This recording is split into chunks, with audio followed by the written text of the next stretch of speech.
Allah itu menempati pada keyakinan kita kepada Allah. Yakinnya sampai di mana kita mempercayakan diri kita kepada Allah. Wa in tubdu ma fi anfusikum aw tukhfu yuhasibukum bihillah. Jadi nyatakan kalau iman ya benar-benar iman. Yang katanya Gus Tubi tadi, iman jangan setengah-setengah. Karena Allah itu tahu sampai di mana percaya kita kepada Allah dan kepalsuan kita kepada Allah. Wa in tubdu ma fi anfusikum. Jadi nyatakan dalam diri kita, dalam hati kita. Iman apa enggak? Tanya kesadaran kita yang dalam hati. Sebenarnya percaya enggak sih sama Allah selama hidup ini? Au tukhfu yuhasibukum bihillah. Atau hanya abal-abal kejujuran kita? Masih ada sandaran ke selain Allah apa enggak? Masih ada yang kita banggakan di dunia ini dengan yang kita miliki, apa jujur ini adalah pemberian dari Allah. Fa yaghfiru liman yasha wa yu'adzibu man yasha. Dari kejujuran itulah Allah menentukan kita nanti itu diampuni oleh Allah atau akan disiksa oleh Allah. Jadi yang menentukan kita diampuni dan disiksa itu kepada diri kita sendiri, kepada diri kita masing-masing. Kalau ada orang yang bertanya, kan ada orang yang bertanya, berarti Allah udah menggariskan manusia itu ada yang disiksa. Kalau sudah ditakdir siksa, untuk apa kita menyembah? Itu namanya konyol. Karena takdir itu rahasia Allah ya. Kita dikasih oleh Allah takdir, ya kembali ingin selamat apa enggak. Wallahu ala kulli syai'in qadir. Allah itu maha tahu dan maha kuasa dengan sesuatu yang ada pada hati kita, niat hidup kita, tujuan hidup kita, pegangan hidup kita. Allah maha tahu kok. Jadi apa? Jangan ada dusta di antara kita dan Allah.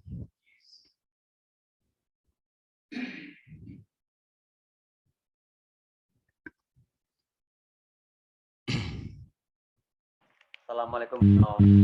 Waalaikumsalam. Saya mau penjelasan Mbak No. Ya. Quran yang bunyinya begini Mbak No.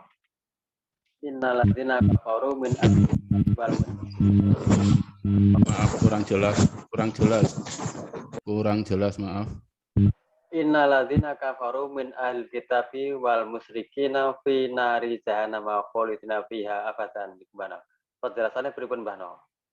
Innalladzina kafaru min ahlil kitabi wal musyrikina fi nari jahannam khalidina fiha abada.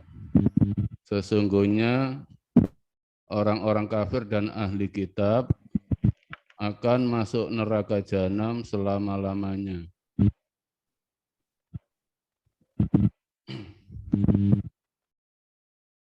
Yang dinamakan kafir itu adalah orang yang tertutup kesadarannya, hanya percaya pada keakuannya.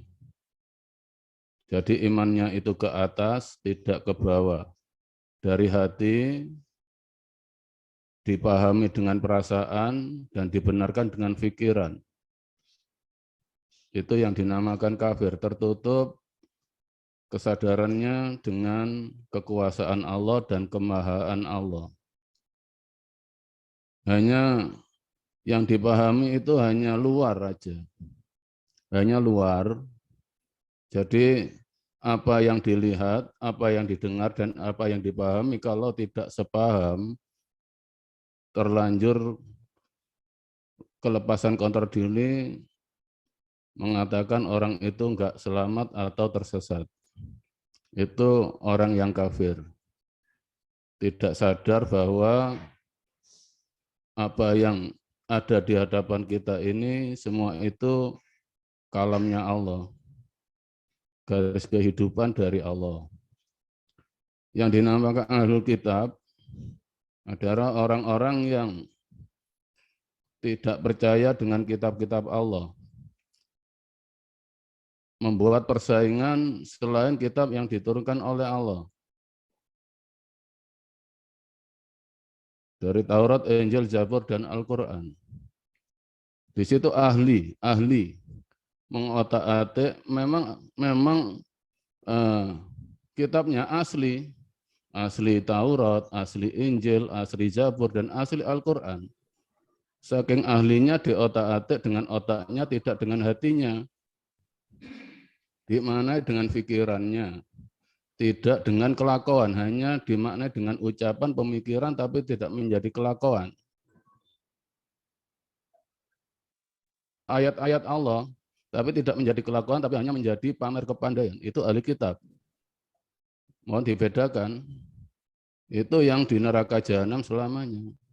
Jadi Al-Quran itu kelakuan, perilaku, bukan bacaan atau pamer kepandaian. Saking ahlinya, ahli kitab. Ya. Bahkan dari pemahaman kitab 4 itu, akhirnya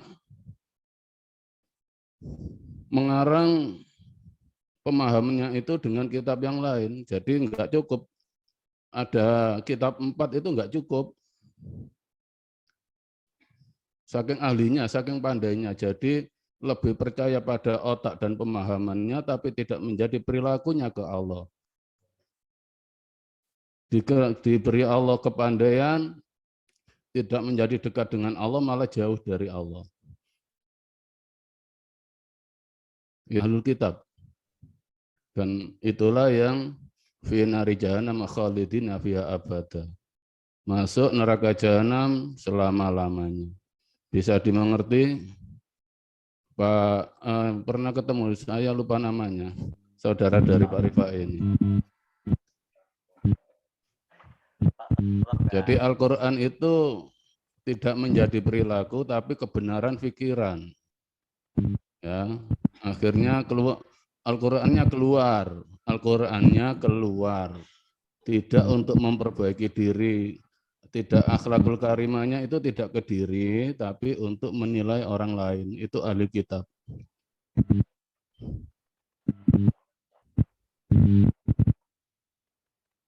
Masuk Bano. Tapi sekarang kebanyakan kan hanya membatalkan. Gimana, kurang keras suaranya? Sekarang kebanyakan kan orang arti pun nggak tahu. Kurang jelas Pak, kurang dekat suaranya. Kebanyakan orang kan nggak hanya membaca Bano. Nggak tahu arti pun nggak tahu, apalagi masuk dalam hati. Iya. Jadi ya memang bagaimana kita sebagai orang Indonesia hanya bisa membaca, tidak bisa mengartikannya. Mengartikan aja nggak bisa, apalagi melakukan. Ya, pernah saya utarakan di jam yang kemarin, inti dari Al-Quran 30 juz itu hanya untuk mendekatkan diri kepada Allah. Sadar. Itu aja. Jadi arahnya ke bawah, hati ke bawah, tidak hati ke otak. Al-Quran itu kehidupan kita ini loh. Al-Quran itu kehidupan kita setiap hari ini loh. Al-Quran baca kehidupan kita setiap hari ini tidak untuk melupakan Allah. Kalau kita orang Indonesia harus memahami yang 30 juz kapan melakukannya.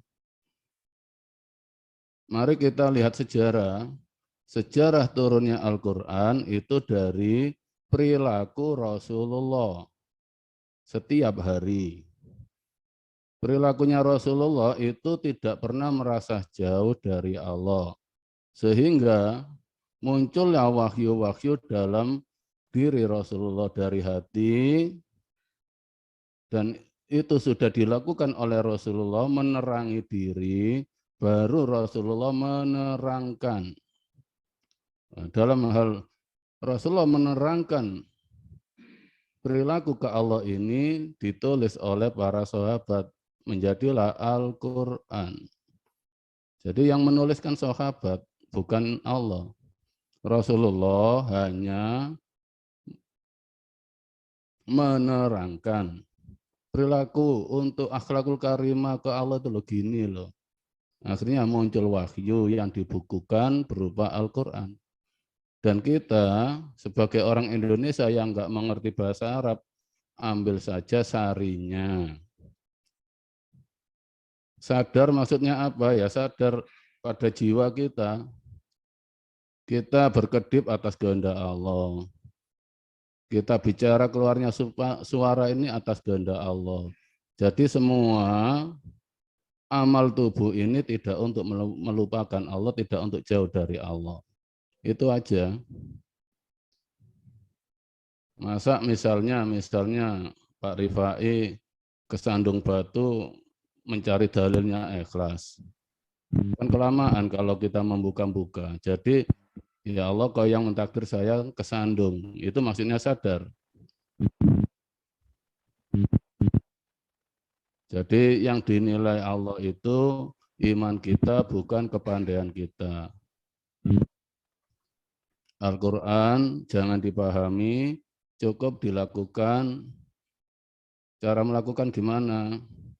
Dengan apa adanya, takdir kita untuk sadar diri ke Allah, untuk kembali ke Allah. Itu aja.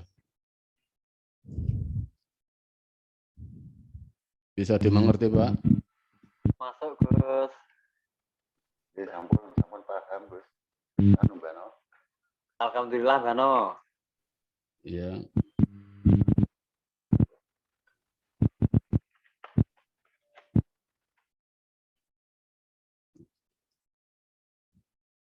Jadi itulah penjabaran dari semua keterangan yang ada selama Zoom, dari syahadat, sholat, semua itu kita aktivitas di dunia ini, apapun yang kita lakukan itu untuk percaya diri apa percaya Allah. Allah yang menyelamatkan kita, apa amal kita?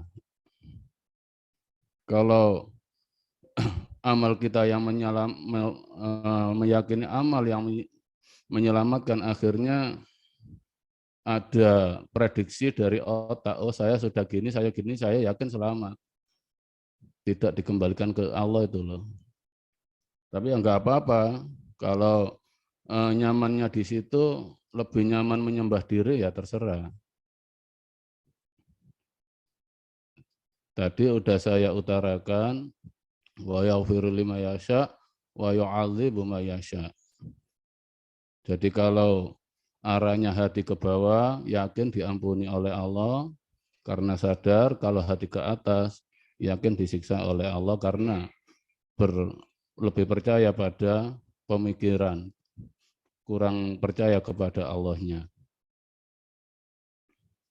Ingin lebih jelasnya, mari kita ketemu lagi, bisa dialog lebih panjang lagi di Kediri, kalau ada waktu.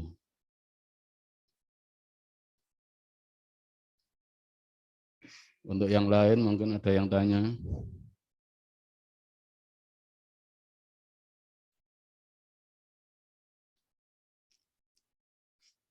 Intinya gini Pak ya, nggak ada nominal-nominal pahala, itu nggak ada loh ya. Baca satu huruf pahalanya 10, 50, 100 itu nggak ada. Itu otak-atik otak. Ikhlas apa enggak dalam melakukan takdir, itu aja.